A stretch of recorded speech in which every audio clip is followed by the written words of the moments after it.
This is Jungles of Maxtheria by SlifkerGames. It's a 2D side-scrolling platformer game where you go through the jungles looking for lost treasure. What we're going to do is we're going to go through the main menu, which is right here, the start menu, and the different menus before playing the game, which is the settings area. You can use a keyboard and you go the up and down on the keyboard, not the left or right arrow keys, the up or down. On the joystick, you can also go up or down. Now, on the joystick controller, you might need a mode button turned on, which swaps between the two joystick studs and the D-pad. We're using the D-pad, not the two joystick studs. Or you can use a mouse and go like this. So on this main screen here, exit game takes you back to the desktop, done with the game, all that. Language, if there's nothing here, it just says language, that means it's the first time you played it and you haven't selected the language yet. It defaults to English, so you can do English, French, German, Spanish. So leave it on English. And you go over here to Start Menu. This is the Start Menu. If you really want to start the game, you go over here to Start Game and you click on that, and there it is, it goes. However, we're going to go through different areas right here. Now, using the keyboard, you can go up or down. Same with the joystick side. So if you go create new game or continue last game, if it's the first time you play this, the continue over here won't be there. It'll just be new game because you can't continue a game. If after you play a game, you want to continue a game, you would bring it over to continue. So we're going to do a new game right here. Down for character, we'll just do Hotspot Harvey, although Hotspot Harvey and Roxy Rocks are two adults, and Junior and Missy are the younger versions of it. So you can play whatever you particularly like. The toughness, standard number of baddies and fewer number. If someone is like really bad at it, or let's say a younger child, or someone that just wants to play an easier game, you can always do fewer number of baddies, but really standard number of baddies is what it should be on. The UI layout is set up for what you have. If you have a joystick controller, you'd want it there. Now at the top of the screen, the very top, there'll be a UI in the actual game, and that'll correspond to the joystick or keyboard. So if you're using a joystick, it looks like a joystick at the top of the screen. If you have a keyboard, at the top of the screen, it'll change the UI to make it look more like a keyboard. If you've preset a configurable, which if you haven't gone into the game and done this, then the answer is no. But you can change what's at the top of the screen for whatever joystick controller you have. So for us, we're just going to put it over on the keyboard. Touchscreen overlay on or off. What this is if you have a touchscreen, for example, a tablet, you can turn it on. At the bottom third of the screen down here will be overlays. It'll pop up and you'll see them. That's what you would press. The plus and the minus here, which says touchscreen overlay, that means it's off or on. The 8 means it's screen number 8 or layout number 8. There's 8 different layouts on this particular version, 4 left-handed, 4 right-handed. So we'll shut that off. So that's all set up now. So if you want to play, you'd click on Start Game, but we're going to go over here to Help and Global Settings menu. So down here is a set of things that you can set up. So we're going to start over on touchscreen settings in case you have a touchpad kind of thing. And if you see, it says modern left-handed, and this is page 8 of 8, top right of the screen. You can go through by, I'm hitting the enter key on the keyboard right now, and go through the 8 different pages that are set up. Now, in future versions, I might have more. The first 4 are for right-handeds, and then 5 through 8 are left-handed. If you see the green guy right there, that is on the left side here, and the 4 arrow keys are on the right side. And if you notice on the right-handed, it's opposite. So depending on what you like. The next page and the last page goes next to the last page. If you want to reset it to page 1, right now it's on page 8, you just hit that. It goes back to the first page. And touchscreen overlay minus means it's off. Plus means it's on. 1 in the parentheses means it's on page 1. So if you change the page, say like page 3, the stair, right-handed, which kind of like looks like a stair, I guess. Stairs. It's one stair out of stairs. So right now the touchscreen overlay would be on, set to that. And this is something you can also set in the game. So we're just going to shut that off for now. And we're going to reset to page 1. Sound settings. Right now, if you take a look at the bottom right, it says music volume negative 80 dB. I'm going to bring that up. And the music comes up. I just shut that off so we didn't have to listen to it. Sound effects volume, you see how it's gone away? There's no blooms in it, right? So you can either use a mouse like I'm doing right now, or you can use a touchscreen, click on it, or you can go up or down. Instead of using these bottom two, you can use one of these other ones. For example, on the keyboard or the joystick, you can do music volume up, music volume down. You can reset everything to 0 dB. Sound effects up, sound effects down, and you can also mute both of them. Right? So like mute that, and then this would bring them back up. So this, basically everything I've done on this is for keyboard / mouse, touchscreen, and a joystick controller.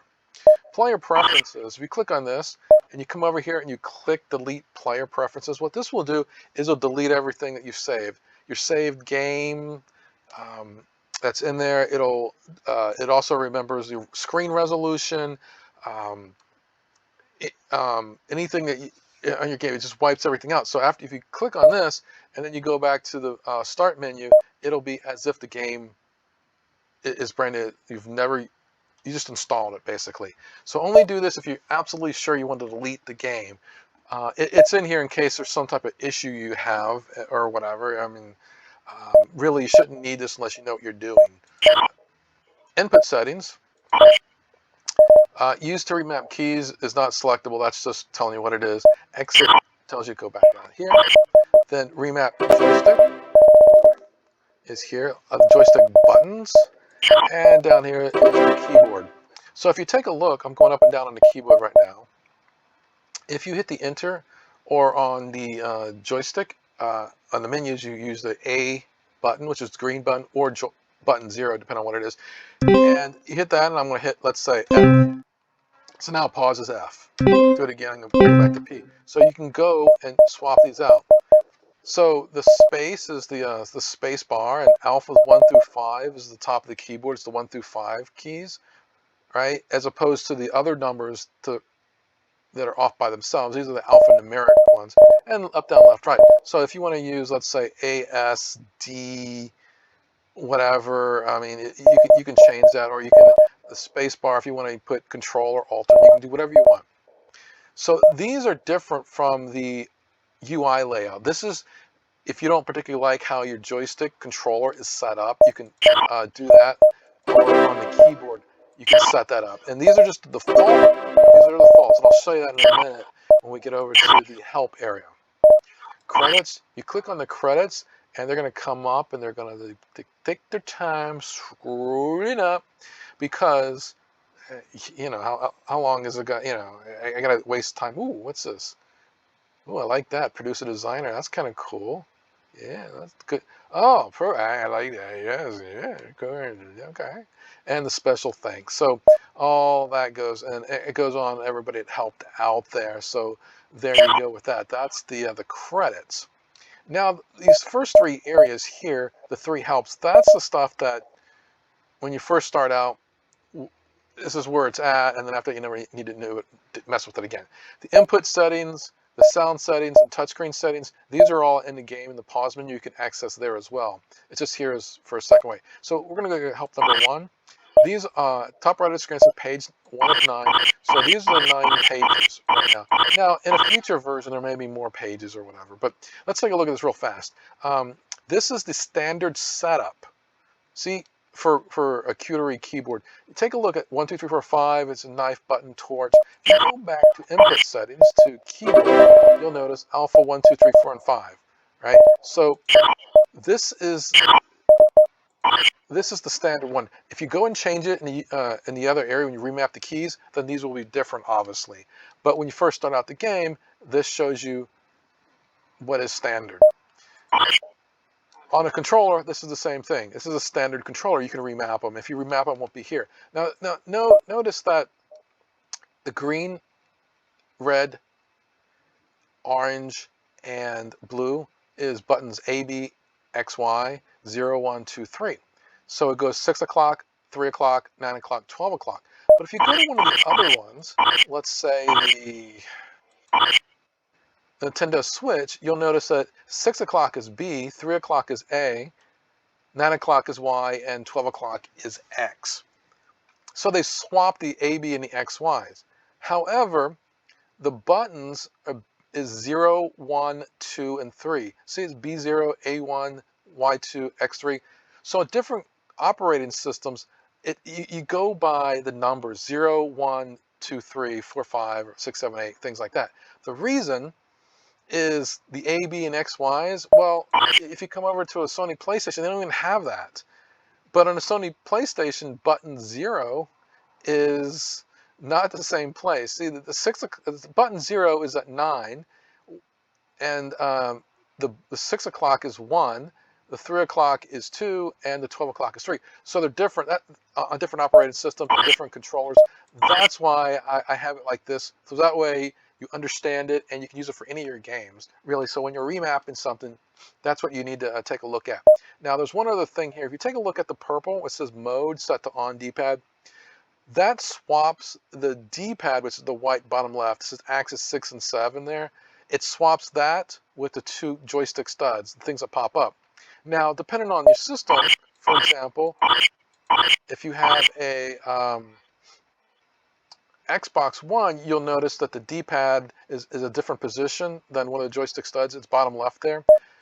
So they are in different positions, but it swaps them. So you want to use the D-pad definitely during the everything here. Now, because if you don't, you'll be using the joystick studs and then kind of half work and this thing suck, blah, blah. Don't worry about that. Just make sure it's on. Now, the input mode, this is for all your games as well. If you take a look, this is the back of a Logitech joystick.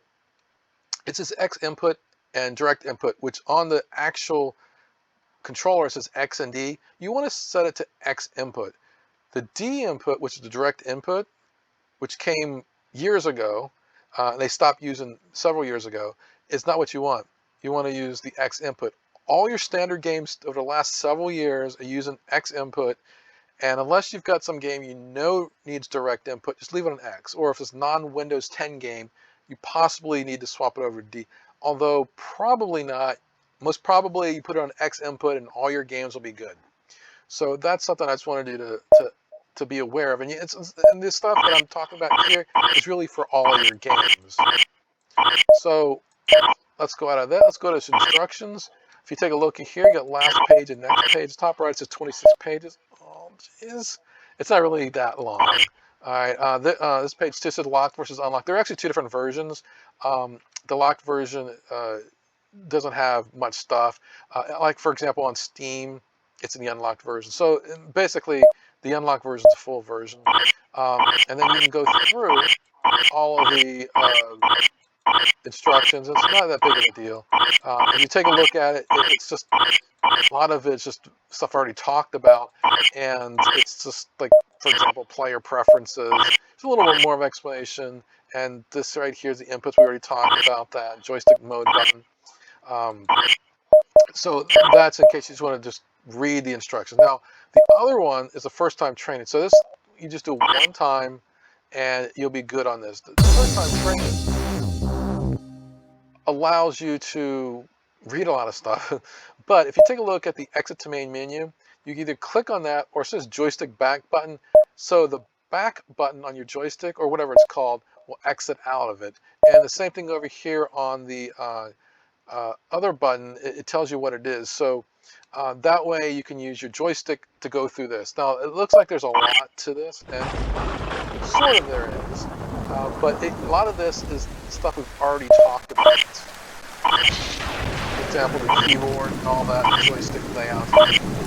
Alright, so for example, it'll give you a task here. It says bottom of the screen, move left or right, okay? Movement takes your character to new locations, and your goal is to move the character to be next to the star. And so, use your left or right arrows with the keyboard, or left or right on the D-pad. So I'm going to move up there. There you go. And if you take a look at the buttons at the top, the two buttons, they'll have information whether you're using joystick or keyboard or whatever. And that's really all there is to it. And even though there's like 33 parts, these things are really, really fast. And it just shows you what you need to do. Like this is basically teaches how to go up or down, which you can probably figure all that out anyways. But I thought it'd be kind of nice to have a walkthrough. And like you want to jump, and you just get next to the star. But there are things in here. For example, this is a knife attack. So you have to use the one key on the standard keyboard and use the knife attack. Okay, so that's the different areas here. And so basically, you want to get through the goal and you'll be good. And I'll do one more, which is a torch. And see how at the top of the screen, the big arrow right there where the green is? Well, it's pointing to an area where you go underground, and the goal is to climb down the ladder and use a torch. And you want to get close to the star. So the torch on the standard is 3, and see how it pops up? That is the torch timer, and that's how much time you have for, right in here, for the actual torch. Now, the things that are popping up, see, these are that's actually in-game kind of stuff that allows for touchscreen, which I will get in the tutorial for the actual in-game stuff. So, and my computer's really slow, so if it looks bad, like really slow, low resolution, slow frame rate, it's the computer's like 10 years old. So we're going to finish it up by going into the game here really quickly.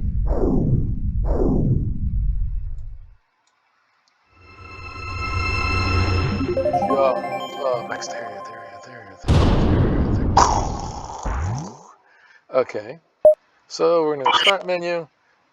We're going to do a new game, and we'll play as juniors for the heck of it. And let's start the game.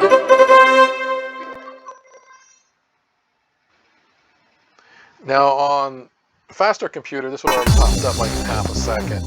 But on a slower computer like mine, the frame rate's lower and it takes longer. So you just move the guy around, and that's the game right there. So that is the first demo for Jungles of Maxtheria, first part for the main menu, start menu, and instructions and all that kind of stuff.